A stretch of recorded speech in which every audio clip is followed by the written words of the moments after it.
Did you miss me? Did you miss me for the last 15 minutes? I was like, I think probably some people do. I may as well come back on and do another live because we got the news that Erik ten Hag has signed a new Manchester United contract. Or maybe the correct phrase for that would be Erik ten Hag has extended his Manchester United contract. That was always one of the questions that all of us had. Would Erik ten Hag be given a brand new contract? Would it be 3 years' time? Or would it simply be Manchester United triggering the extension to a contract which he already had? And now we've got the answer. I'm going to run through the statement from Erik ten Hag. The first words, by the way, from Dan Ashworth as our sporting director. And I want to ask you in this show, what do you think Erik ten Hag's got to improve this season? Because we have to improve, all right? And also going to speak about the coaching staff. But yeah, 2 lives in the space of an hour and a half. Don't say I don't treat you nicely. Sometimes I do. Sometimes I do. It's going to be... I actually still haven't Googled Cantona or anything. I'll be totally honest. Mainly, I can see they're gifting 5 memberships. Thank you very much. But let's go for it, right? I'm going to run through the statements, and I want you to let me know what you think in the comments, as always. Right? Let's run through it. Erik ten Hag has extended his contract as Manchester United's men's first-team manager until June 2026. So the first thing to note there, Erik ten Hag is Manchester United's first-team manager. Yeah, I know I'm a little bit early. I thought I'd jump early. Why not? Break a habit of a lifetime. He's not a head coach. So it feels like Erik ten Hag has simply just properly extended his contract rather than renegotiating terms, because that was part of the initial conversations. After he was told that he'll be kept on, negotiations started around what that new role would be. Transfer veto was a conversation. He's kept his transfer veto. And I don't think that's a bad thing, by the way. Right? Every manager should have the ability to have a transfer veto. They shouldn't have to sign players they don't want. This is what Erik ten Hag has said. I'm very pleased to have reached agreement with the club to continue working together. Looking back at the last 2 years, we can reflect with pride on 2 trophies and many examples of progression from where we were when I joined. There are some points of progression, but in terms of the team, we certainly didn't progress last year. It was a big problem. However, we must also be clear that there is still lots of hard work ahead to reach the levels of expected of Manchester United, which means challenging for the Premier League and the Champions League. In my discussions with the club, we have found complete unity in our vision for those goals, and we are all strongly committed to taking that journey together. Erik ten Hag is staying until June 2026. So you can do the maths. It's a 2-year contract. Erik ten Hag always had 1 year left on his contract. So if this contract didn't come out, Erik ten Hag would have been given 1 more year. But Man United have decided to extend it. So that's now, it's effectively a 12-month extension. Do you know when people were like going overboard, people going crazy about, I can't possibly extend Erik ten Hag's contract or give him X amount more years. That would just be silly. It's not the same as, for example, when Man United gave a new contract to Ole Gunnar Solskjaer, a new 3-year contract, and then sacked him in November. Remember that? Like 3-4 months after he got a new 3-year contract, Man United sacked Ole Gunnar Solskjaer. This is simply United giving a 1-year extension as effectively a show of faith. More than anything, this is just a show of faith. After trying their utmost to look at every single alternative on the market. This is Ineos's way of trying to slightly repair that relationship, which may have been slightly damaged. Akash is saying 12-month extension. Does that send a big enough message to the dressing room? I mean, who cares what message it sends to the dressing room? I think everything that's going on at this football club right now, change absolutely everywhere, is a strong enough message to that dressing room. That's my opinion there. But Dan Ashworth's also spoken as well for the first time. What's he said? Maybe not the first time. With 2 trophies in the past 2 seasons, Erik has reinforced his... That looks quite nice. So can we just take a little moment there? Dan Ashworth. Manchester United's going orange. Why not? sporting director. Ladies and gents, we've got a sporting director in place. We have a sporting director. Someone's saying down there it's a 4-month extension. It's not a 24-month. It's not a 24-month extension. He already had 1 year left. It's the option that was on that contract. You know, like when you sign football players, you get 4 years with the option of one more. Erik ten Hag had a contract which had 3 years with the option of one more. And Man United have taken that option out. Anyway, Dan Ashworth, Manchester United sporting director. With 2 trophies in the past 2 seasons, Erik has reinforced his record as one of the most consistently successful coaches in European football. While the club's review of last season highlighted areas for improvement, it also reached a clear conclusion that Erik ten Hag was the best partner for us to work with in driving up standards and outcomes. Erik ten Hag stays. What's your look? We've already had loads of conversations around this, so we don't need to repeat a lot of it. But what do you now expect to be different than before? Yeah, Mo, you're saying it down there. They just triggered the 1 year contract extension, hence why they've used that word there. It's not Ten Hag signs a new contract. It's Erik ten Hag. So I actually need to update what this says there. It's actually Erik ten Hag signs a Manchester United contract extension. Let me rejig that. Man United contract extension. That's a far fairer reflection of what's just happened, because it's not a new contract, right? So he's still going to have the power of veto. He's still going to have the title of men's first team manager. It's not a brand new contract. He's not a head coach. Let's read this out. Yeah, that's one thing, Mania. Goodbye, Jadon Sancho, but he was going anyway. What are we saying down here? Kevin, you're saying you're excited for the new challenges next season. Hack, you're saying if Ten Hag gets another trophy in top 4 next season, he will remain for 2026 season. Yeah, of course he would. Presumably. I mean, that's Manchester United's aim now next season, isn't it? Top 4. Ideally, top 4 in Europa League. Actually, no, not ideally. Ideally, we're in the Premier League. But if Man United get a top 4 finish, and it won't even matter if you win the Europa League, basically if you win the Europa League. And you're saying it all depends on whether Ten Hag chooses to be more tactically flexible going forward. And I think that's where I want to do this. I think this will be a really fun way to spend 10 minutes.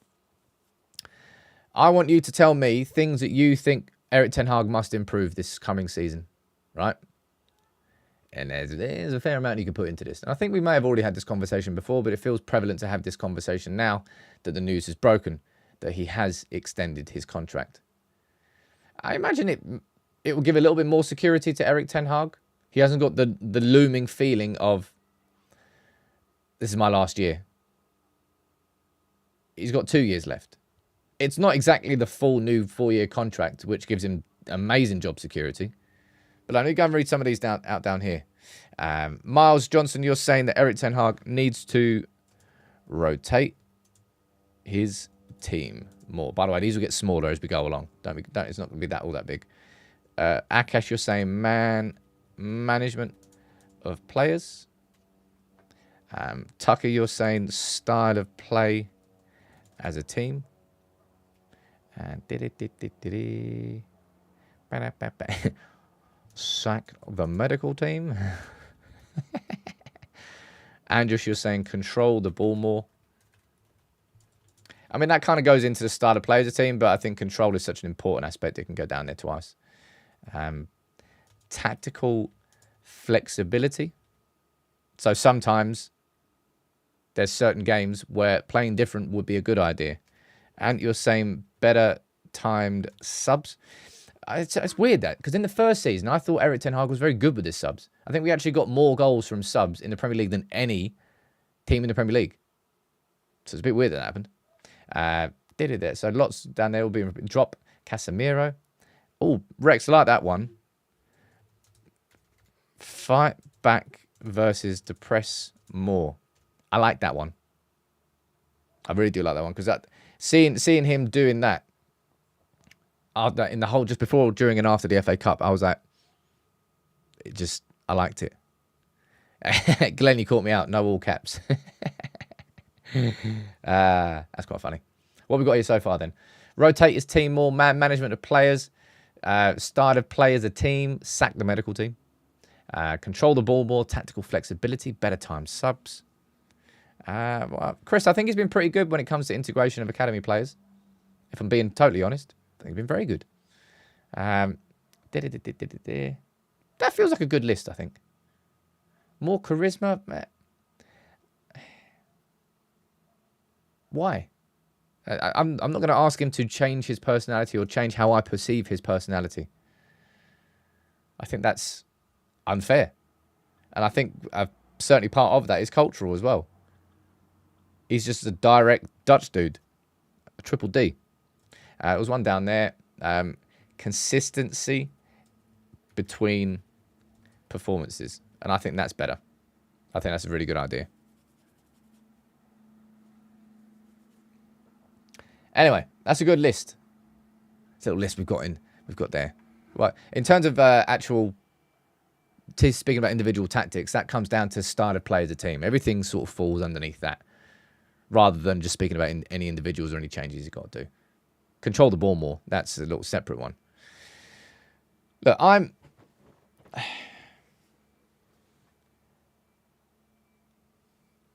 my ultimate top point is I'm happy that Manchester United are trying to tread a different path. We're going with a manager instead of sacking a manager and starting again. And that's something I've been wanting for a long time, so I can't be a hypocrite and say that it's not a good thing. However, I've got my reservations. We need to see, and I'm going to do a video on this closer to maybe when we learn a bit more from after pre-season, we know more about the actual players we've got in our squad. But Ten Hag has got to evolve this season, right? And a big part of that, by the way, is actually not going to be because of Erik Ten Hag. It's going to be because of this. This is from David Ornstein. Manchester United are still in talks to add Ruud van Nistelrooy and René Hakke to Ten Hag's coaching staff, with discussions continuing around a coaching reshuffle. Because I wondered whether this statement from Manchester United would be a big old statement that included the appointment of Ruud van Nistelrooy and René Hakke. And it's not. So we're still waiting for that. As I think I said this to you early this week. I said we're waiting for... We've got the Dan Ashworth... It is a week... What a start to July. We've got the Dan Ashworth announcement as our sporting director. We've now got Ten Hag's contract extension and confirmed, and that's done now. And we've got comments from Ten Hag and Dan Ashworth directly. We've also got the Van Nistelrooy announcement coming, and we've got the Hakke announcement coming. And I would imagine that will probably come under quite like a big statement about Manchester United are announcing that we are reshuffling our coaching staff. Because inside that, I think we'll get the announcement of Ruud van Nistelrooy. We'll get the announcement of René Hakke. I think we'll get the announcement of Benny McCarthy leaving. I think it depends what goes on. Maybe we'll get an announcement of a real formalised role and title for Darren Fletcher. So I think that will happen. And I don't know what's going to be going on with Steve McLaren or with Mitchell van der Gaag. I doubt we all get these in separate statements. It's just going to be one big statement about the full reshuffle. Man, everything is changing in this club this season. Jeez. It feels like Man United are doing like 4 years worth of work and changes in one summer.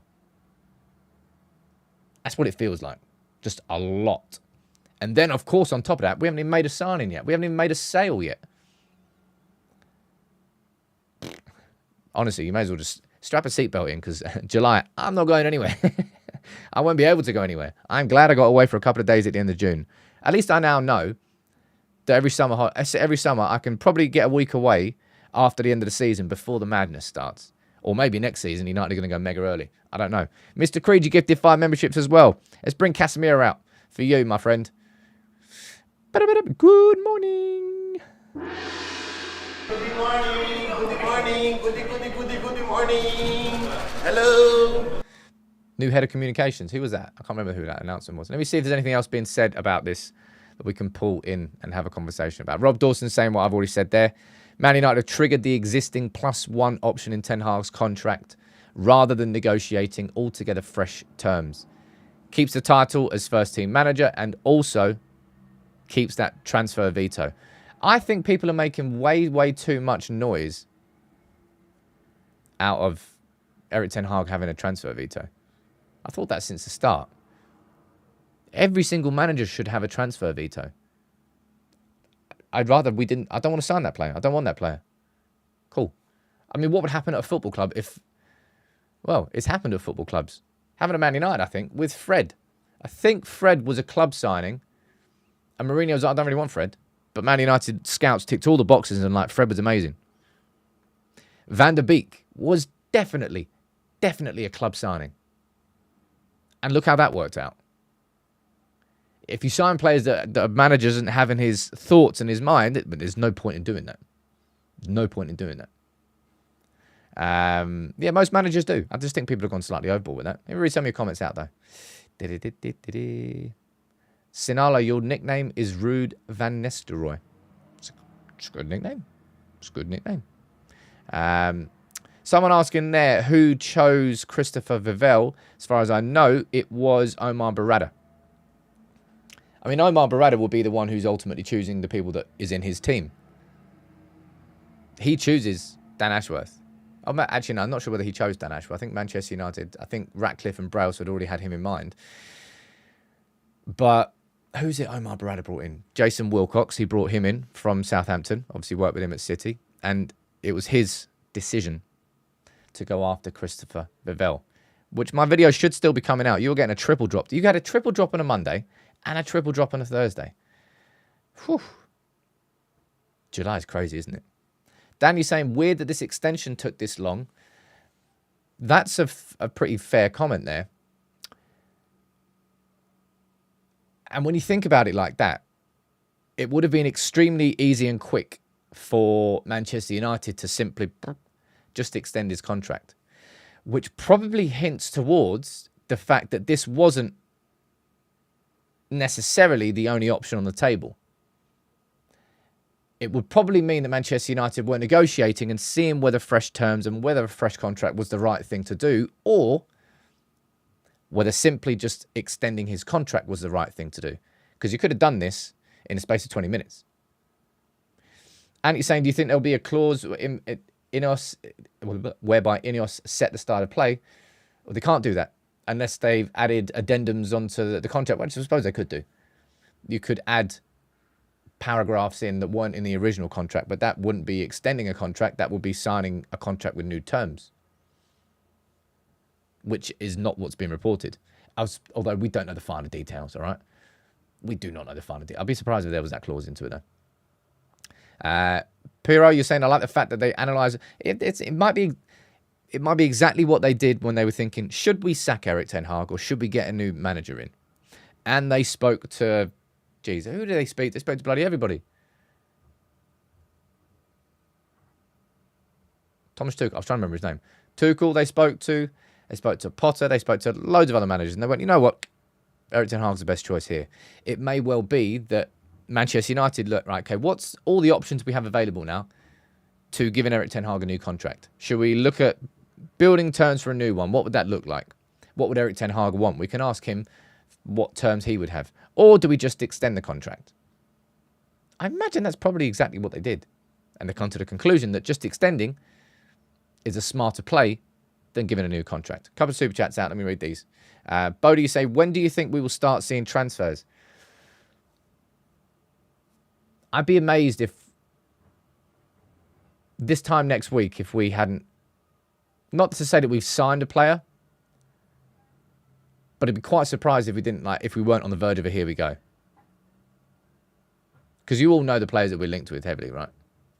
For anybody who doesn't join in the morning shows, you get a little cheeky transfer whiteboard here, but it's Delict, it's Ugarte, and it's Xerxes. They're the three names that we are waiting for news from. I don't think Man United were waiting until the Erik ten Hag contract was done before they did it, if I'm being completely honest. A couple more super chats here. What are you saying? Halftime Orange, what are you saying, sir? The problem is his record on transfers are very hit and miss. If he goes against the sporting structure's direction on signings for his own picks, he won't be able to do that anymore. He's made his picks because he didn't have anybody to look up to make the pick, not to necessarily make the picks for him, but whose job it was. We've got a sporting director now. We've got to see, well, in 9 days, we'll have a CEO. In maybe a week or so, I don't know when, we'll have a recruitment director, if only for the short term. Ten Hag is not making the picks anymore. Chris, you're saying Ben Jacobs, Man United have opted to trigger Ten Hag's 1-year extension on the same terms. That's exactly what we just discussed there, rather than negotiate a new deal. And what's Laurie Whitwell saying? I've been told to go over to see Laurie. What you saying?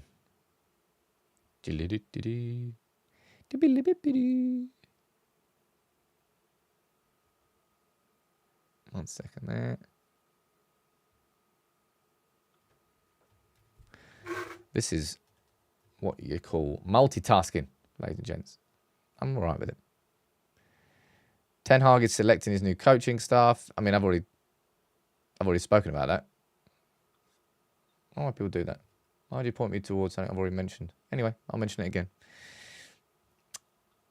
We know full well that there's going to be a big coaching staff shake-up. This is only one part of it. Of course, Erik ten Hag is the most important part. He's the manager. He's the head coach. But it should be Ruud and Rene in. And I didn't think that Van der Gaag leaving would be possible because I thought that Ten Hag would really defend him to the hilt. But it may well be that he doesn't actually need to.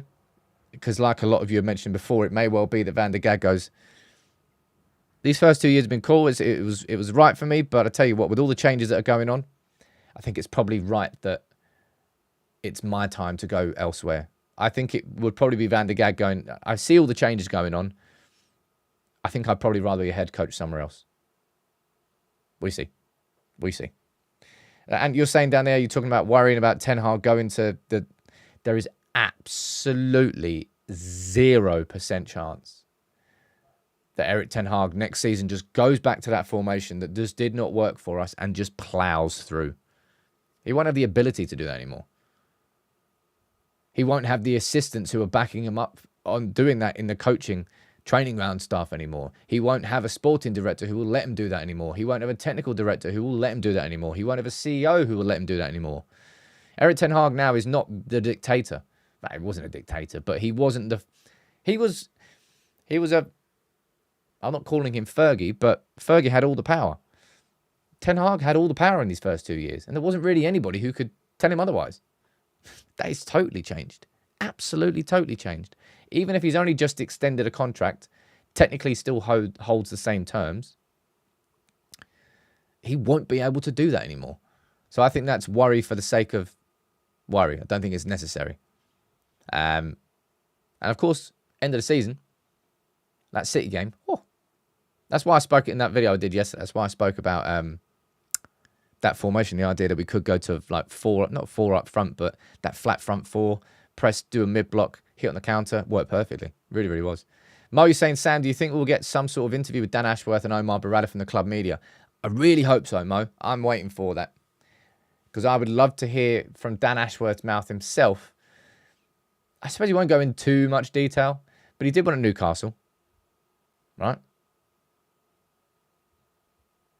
I hope that he'll do one at Manchester United. I think it'll be cool to get that sort of... that look in, I suppose you can call it there. What else are you saying down here? Last couple of minutes before we wrap this up. Won't mean it's a big, long one. But I just felt like it was big news. I wanted to do a quick live show with you. Mainly saying that I wouldn't want Ten Hag's assistant is just assisting him a second fiddle. It should be a partnership like Quiros and Fergie. Well, that's what it will be. Presumably, anyway. I'm going to presume that both Van Nistelrooy and Hake come in and their title is assistant manager. And they will assist the manager, but they will also be an assistant manager. They will have credentials themselves. Both were managing, and both were managers before coming in. It's like getting Jason Wilcox in as our technical director when he was the head honcho at Sporting. So he was the head honcho at Southampton. He was their sporting director. So it's not he's overqualified for it, but he's certainly qualified for the job. As are Van Nistelrooy and Hake. Certainly, I'm so excited about Van Nistelrooy, and I've already doing some research on Hake. but I need to do some more to try and understand how his go-ahead Eagles team played and what could we sort of learn about how he might be operating as a coach and the influence that he would bring to that team. I want a Ruud, mate. If I get a Ruud Van Nistelrooy interview, jeez, get him on the channel. Nah, it's never going to happen. I don't think it's possible we sign Nico Williams. I think he's simply too much. But for anybody that's tuning in just now, welcome aboard. Quick final explanation. Erik ten Hag has extended his Manchester United contract. He had 1 year left on the original 3-year deal, but he also, when he signed that, had a +1, an option to extend by a year. And that is what Manchester United have done, all right? Manchester United have not given Erik ten Hag a new contract. Manchester United have simply exercised the extension option. So Ten Hag is now here for the next 2 years, and let's see what goes on there. If he's successful, he'll stay. If he's not, he'll be replaced, just like any manager. But let's wrap that one up. Nice quick live show. And now I've got to go and do the lunchtime video. Maybe I can have some lunch as well. Jeez. Big up to everyone. Please do drop a like on the video. It makes a big, big difference. It makes a big difference. But Ten Hag has got a contract now until June 2026. Instead of the contract he currently had, well, he did have before, which was only through to June 2025. It's a 12-month extension. Doesn't really change too much, but it's, as I said, it's more a show of faith from Ineos in Erik ten Hag. I think that's the main reason for this. Take it easy.